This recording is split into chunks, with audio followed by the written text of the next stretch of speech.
성령이 오순절에 임하고 나서 생명의 복음이 전 세계에 강물같이 물이 바다를 덮는 것처럼 온 세상을 덮기 시작을 해요.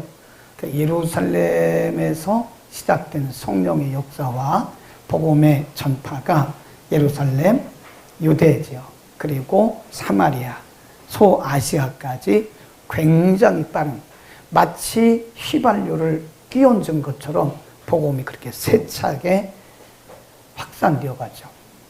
13장에 오면 기독교 역사상 처음으로 교회가, 특별히 안디옥 교회, 안디옥이 두 군데가 있는데 여기는 수리아 안디옥입니다.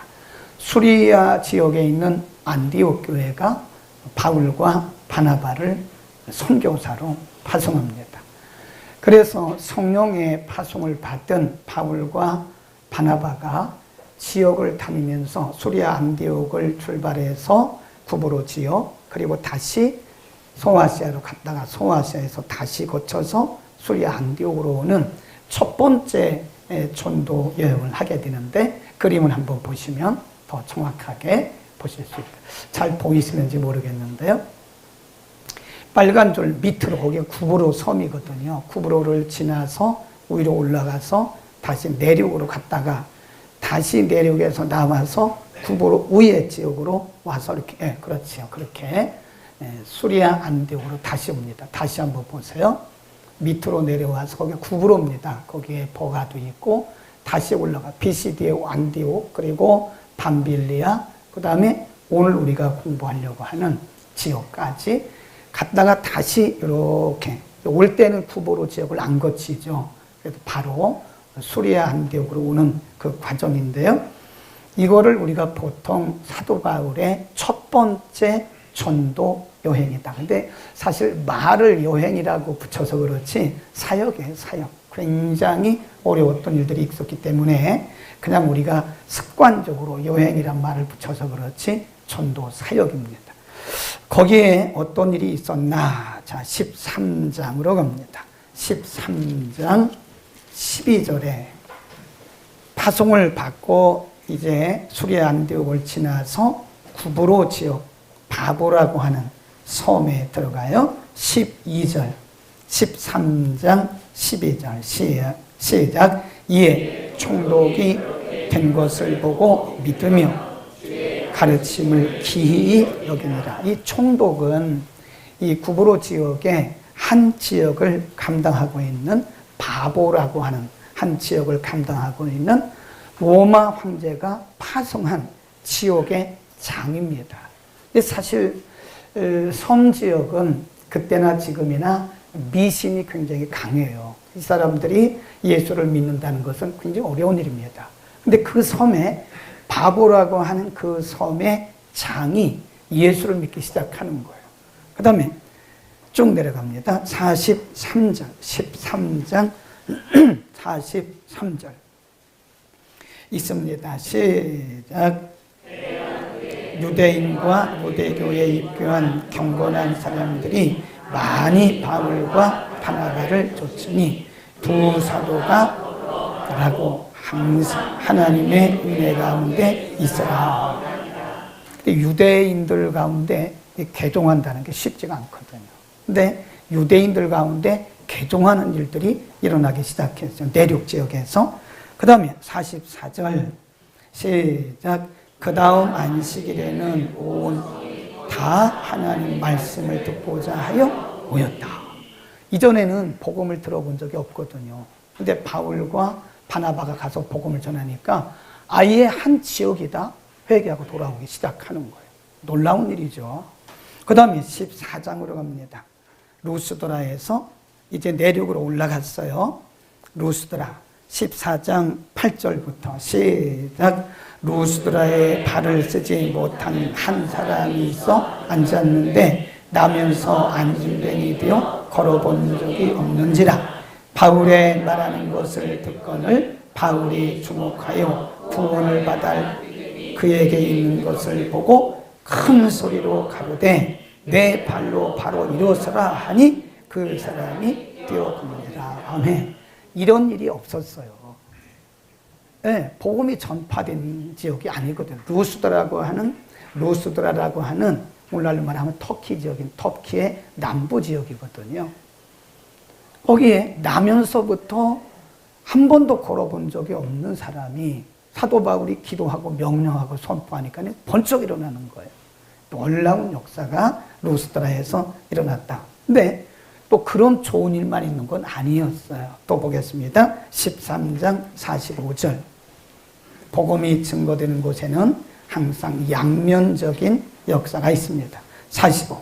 시작. 유대인들이 그 무리를 시기가 가득하여 바울의 말한 것을 변박하고 비방했다. 많은 사람들이 회개하고 돌아오고 심지어는 한 지역에 바보라고 한 지역에 섬의 장이 돌아오니까 이 사람들이 사람들을 다 선동하는 거예요. 비방하기 시작하는 거예요. 또 밑으로 쭉 갑니다. 50절입니다. 50절. 13장 50절. 시작. 이에 유대인들이 경건한 유대인들과 그 성내 유력자들을 선동하여 바울과 바나바를 핍박해 하여 그 지경에 쫓겨냈다. 그리고 14장 2절에 보면 그러나 순종치 아니한 유대인들이 이방인들의 마음을 뭐해서? 선동해서. 그러니까 바울이 가는 곳마다 바울과 바나바가 가는 곳마다 복음의 폭발적인 역사가 나타나는 거예요. 그러니까 이거를 시기하는 사람들이 누구냐? 바로 유대인들이에요. 유대인들이 자신들을 따르는 유대인들 뿐만 아니라 주변에 있는 이방인들을 다 선동합니다. 이 복음이 증거되는 곳에는 언제나 이런 일이 일어나요. 이게 영적 충돌 현상이라 그래요. 영적인 충돌 현상이 일어나면서 유대인들이 이렇게 비방하고 박해하는 현상이 나타난다. 그 다음에 5절에 보면 14장 5절 이방인과 시작. 이방인과 유대인과 그 관원들이 두 사도를 능욕하여 돌로 치려고 달려들었다. 그러다가요 진짜 돌로 쳤어요. 유대인들이 이 사도 바울을 돌로 쳤는데 바울이 돌에 맞고 실신해 버렸어요. 19절. 19절입니다. 19절 시작. 와서 무리를 하여 돌로 바울을 쳐서 죽은 줄 알고 죽은 줄로 생각한 거야. 죽었구나. 그러니까 유대인들이 돌을 들어서 사도 바울을 쳤는데 사도 바울이 실신했어요. 그러니까 유대인들은 바울이 죽은 줄로 알고 그를 성 밖으로 끌어낸 거예요. 그런데 오늘 본문에 보면요, 그럴지라도 복음의 사역은 계속 시작이 되고 진행되는 것을 볼 수 있습니다. 48절, 13장 48절입니다. 굉장히 중요한 말씀이죠. 시작. 이방인들이 듣고 기뻐하여 하나님의 말씀을 찬송하며 영생을 주시기로 작정된 자는 다. 네, 사도 바울을 돌로 치고 고반 죽게 되고 실신하고 사람들을 다 이방까지 선동해서 방해하고 조롱하고 박해해도 하나님의 역사는 계속 진행이 되는 거예요. 제가 어제 말씀드렸잖아요. 개가 짖어도 기차는 갑니다.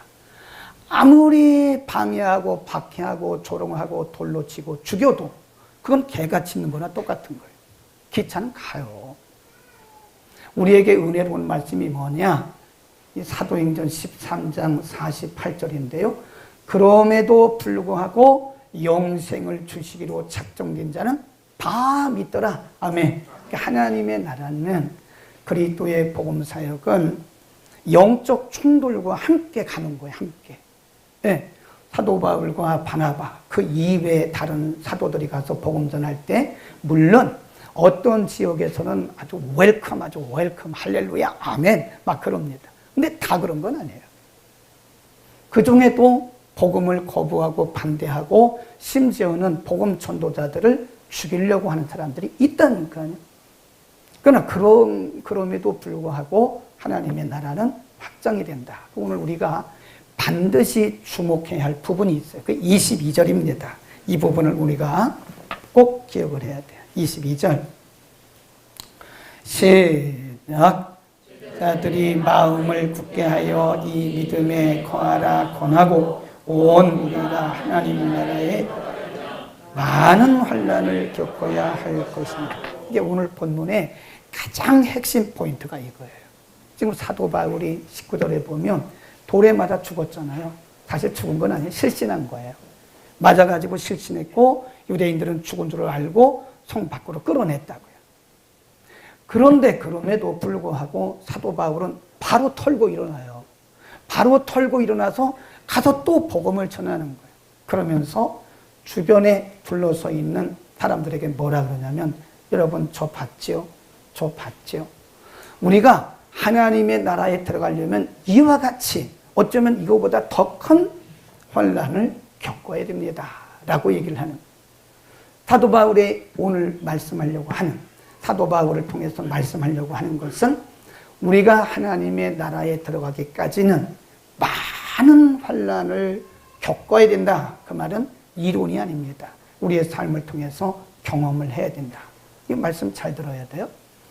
그러면 우리가 환난받고 고난받는 것이 구원의 조건이냐? 그게 아니라 우리가 예수 믿고 구원받은 후에는 우리가 고속도로 가는 게 아니에요. 그때부터 비포장도로 가는 겁니다. 아멘. 우리가 예수 믿고 구원받고 하나님의 나라에 이를 때까지는 고속도로가 아니에요. 이 세상에서 계속해서 영적 충돌을 해야 되기 때문에 우리를 환영해주고 인정해주는 사람보다는 우리가 예수 믿고 구원받고 하나님의 나라에 이를 때까지 하나님의 뜻대로 살 때까지 우리를 방해하고 박해하고 조롱하는 사람들이 더 많다는 거예요. 아멘 안 할 줄 알았어요. 갑자기 심각해졌어요. 그러나 사실이에요. 고속도로가 아닙니다. 우리가 예수 믿고 하나님의 나라일 때 그 과정이 고속도로라고 생각하면 안 돼요. 사도 바울은 돌에 맞아서 여러 번 죽을 뻔했어요. 가죽꾼으로도 수십 번 맞았어요. 감옥에도 갇혔어요. 감옥에 갇힌 것이 한두 번이 아닙니다. 그래도 사도 바울은 복음 사역을 포기하지 않았어요. 하나님의 나라에 이르는 과정이 이렇게 험난하다는 거예요. 험난하다. 그렇다고 우리의 구원이 취소되는 건 아닙니다. 그러나 중요한 것은 반드시 우리 비포장도로를 가는 거예요. 예수님도 마태복음 7장에 보면 이런 말씀하셨어요. 좁은 문으로 들어가라. 넓은 문은 문이 넓고 그 길도 평탄해서 찾는 사람이 많다. 그러나 생명의 길은 생명으로 가는 길은 문도 좁고 길도 협착해서 찾는 사람이 적다 그랬습니다. 그러니까 넓은 길은 다 가요. 누구나 고속도로는 다 갑니다. 얼마나 좋아요 가기가. 그런데 좁은 문이에요. 예수님 말씀하기를 우리가 천국에 이르는 길은 좁은 문. 좁은 길, 좁은 문이라는 거예요. 네. 그래서 많은 사람들이 그 길을 가기를 싫어한다. 디모데후서 3장 12절에 보면 이런 말씀이 있어요. 무릇 경건하게 살고자 하는 자들은 핍박을 받으리라 그랬습니다. 반대로 우리가 경건하게 살지 않고 그냥 평범하게 이 세상 사람들과 타협하고 대충 살면 핍박이 없으리라. 그 말씀 같아요. 우리의 선조들은 말씀대로 살기 위해서 핍박을 감수했고 죽음을 감수했어요. 그게 뭐냐? 일사각오의 신앙입니다. 우리를 구원하신 그 하나님, 우리가 천국에 이르는 그 길까지 이르기 위해서는 우리는 일사각오의 신앙으로 가야 된다. 아멘. 또 한번 볼까요? 히브리서로 한번 가볼까요? 우리의 믿음의 조상들이 고속도로로 가지를 않았습니다. 히브리서 11장 36, 37 믿음으로 산 사람들을 얘기를 하면서 이렇게 말씀해요. 36 시작. 또 어떤 이들은 뿐 아니라 옥에 갇히는 시험도 받아 지는 것과 호불호 켜는 것과 시험과 칼에 죽는 것을 당하고 염소의 가죽을 유리한 궁핍과 환난과 학대를 받았다. 36절 37절에서 우리가 가는 길을 그대로 말씀하고 있어요.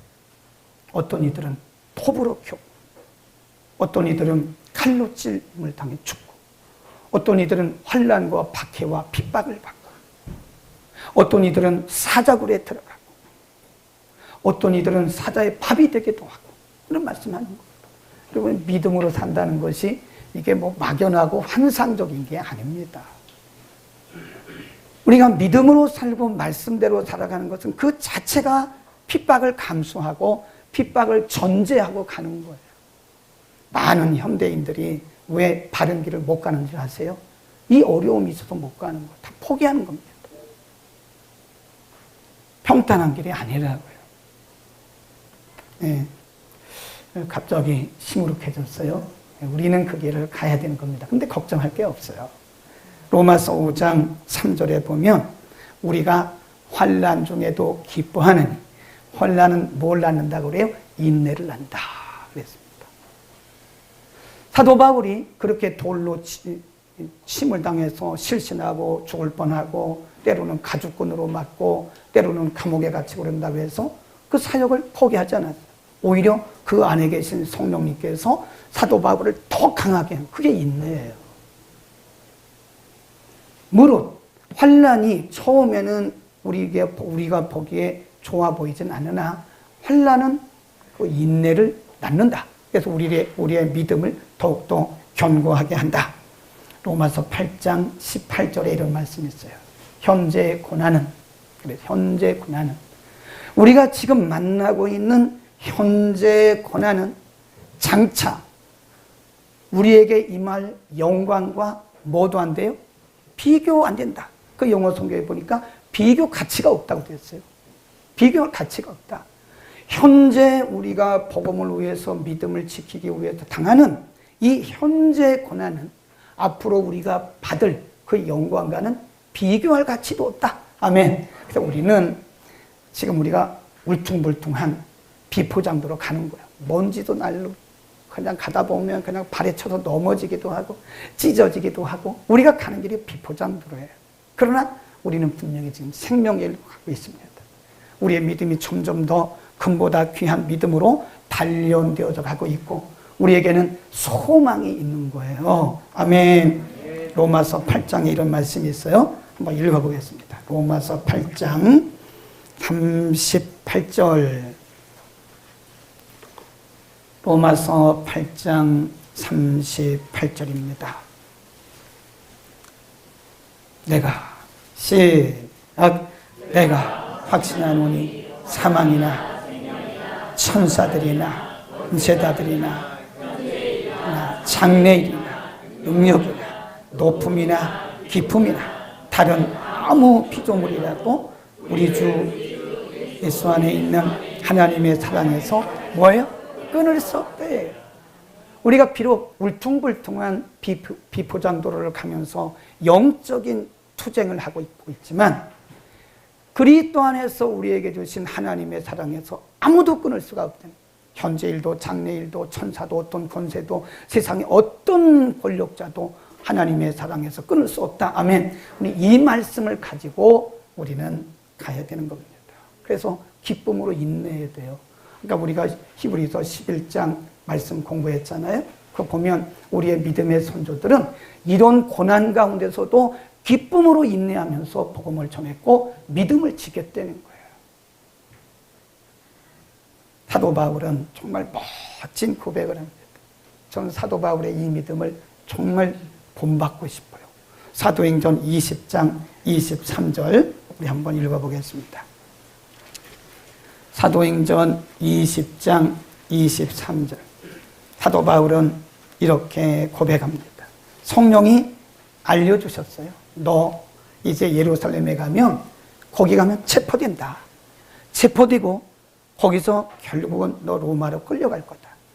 그럼에도 불구하고 사도 바울이 이렇게 고백합니다. 사도행전 20장 23절. 우리 크게 읽습니다. 동그라미 쳐놓고 우리도 이렇게 한번 살아보자. 23, 24절. 시작. 오직 성령이 각성해서 내게 증거하여 결박과 환난이 너를 기다린다 하시나 나의 달려갈 길과 주 예수께 받은 사명 곧 하나님의 은혜의 복음을 증거하는 일을 마치려 하면은 나의 생명을 조금도 귀한 것으로 여기지 아니하리라. 아멘. 이게 무슨 믿음이에요? 일사가고입니다. 우리의 믿음의 조상들은요, 이런 믿음으로 살았어요. 성령께서 알려주셨어요. 너 예루살렘에 가면 체포될 거야. 환난과 핍박이 너를 기다리고 있어. 또 기도 많이 하는 사람들이 예언을 해줘요. 사도 바울님, 이제 예루살렘에 가면 잡힙니다. 거기 가서 핍박과 박해가 있습니다. 가지 마시오. 이런 엉뚱한 소리를 하는 거예요. 이게 성령의 사람입니까? 제가 볼 때 그건 진정한 성령의 역사가 아니고, 물론 인간적으로 말해주는 건 좋은데 가지 말라고. 가지 말라고 알려준 게 아니에요. 그럼에도 불구하고 거기 가서 복음을 전하라고 하나님 알려주신 거예요. 그러니까 사도 바울이 고백하기를 그럴지라도 성령이 말씀하기를 예루살렘에 가면 핍박과 환난이 나를 기다린다고 말씀하지만 내가 주님께서 내게 주신 이 사명을 다 마치기까지는 내 생명을 조금도 귀하게 여기지 않는다. 아멘. 그래 써놓으세요. 일사가고. 써놓으세요. 어렵습니까? 괄호하고 일사가고라고 써놓으세요. 17세기 영국의 유명한 작가이면서 침례교 설교자인 조한 버넌이라는 사람이 있습니다. 이 조한 버넌, 요한 버넌은 12년 동안 감옥에 툭 뛰었던 사람, 평신도입니다. 옛날에는 목회자가 많이 없었기 때문에 이 전도자들이 많았어요. 이반젤리스트들이 많았어요. 평신도로서 복음을 전하는 사람들이 많았습니다. 이 조한 버넌이 목사가 아닙니다. 작가예요. 글을 쓰는 작가입니다. 12년 동안 그가 감옥에 있다가 나와서 이 조한 버넌이 쓴 철로 역정, 필그림스 프로그레스, 순례자의 길, 우리말로 정확히 번역하면 철로 역정을 옛날 분들이 어렵게 번역을 했어요. 우리나라는 1859년에 캐나다의 장로교 선교사인 제임스 게일이라고 하는 분이 그거를 우리나라에 들어와서 우리말로 번역을 했는데 첼로 액정 이렇게 번역을 했어요. 그 당시에 뭐 좋은 말이 없으니까. 그런데 원문을 보니까 Pilgrim's Progress, 이 말은 무슨 얘기냐면 순례자의 여정, 그런 뜻입니다. 1859년에 우리나라에 들어왔고요. 이 철로 역정에 대해서 우리나라에서 제일 많이 강조하고 퍼뜨리는 분이 지금은 은퇴를 하셨지만 지구촌 교회 이동훈 목사님이 그분은 지금도 그거를 강론을 합니다. 여러분 한번 갔다 오세요. 우리도 한번 갔다 왔잖아요. 오래전에 거기 한번 갔다 왔죠. 예, 단체로 갔다 왔죠. 강원도 북면 가왈이라고 하는 곳에 가면 그 철로 역정을 존 버넌이 쓴 철로 역정을 그대로 축소해서 놨어요. 우리 갔다 왔잖아요. 그때 한번 갔다 오라고요. 애들 데리고 그런 데 갔다 오세요. 바다 가서 노는 것도 좋지만 그런 데 가서 보라고요. 철로 역정이 1부와 2부로 됐어요. 철로 역정 1부는 자기 얘기입니다. 그거를 극화시킨 거예요. 기독도라고 옛날 번역했는데 성도예요. 성도가 유혹의 도시를 떠나서 천성에 이르는 과정을 이제 쭉 썼어요. 거기 보면 굉장히 많은 유혹들이 있습니다. 그걸 다 뿌리치고 가서 결국은 천성에 도착을 해요. 제2부는 자기 아내와 자녀들의 이야기입니다. 이 성도가 하나님의 나라를 향해서 가는데 가장 걸림돌이 되는 사람이 누구냐? 자기 아내하고 자기 가족들이다. 그만큼 우리가 천성에 가는 길이 그만큼 어렵다는 거예요. 철로 역정 꼭 사서 읽어보시거나, 저 가평군입니다. 경기도 가평군 북면 강화에. 그 북면에 가보면 그냥 뭐 인터넷 치면 돼요. 가평 철로 역정 치면 주소 딱 나오고요. 다 나옵니다. 가면 거기 이동훈 목사님이 은퇴하고 거기 계세요. 그리고 거기서 안내원들이 각 부서별로 다 있습니다. 그 단계별로. 우리 가보셨잖아요, 그때. 그분들이 다 안내를 해줘요. 1단계는 뭐고, 2단계는 뭐고, 3단계는 뭐고. 그게 바로 우리들이 가야 할 길이라는 거예요. 이렇게 써 있습니다. 고난이 없는 길은 순례자의 길이 아니었다. 아멘. 고난이 없는 것이 어떻게 순례자입니까?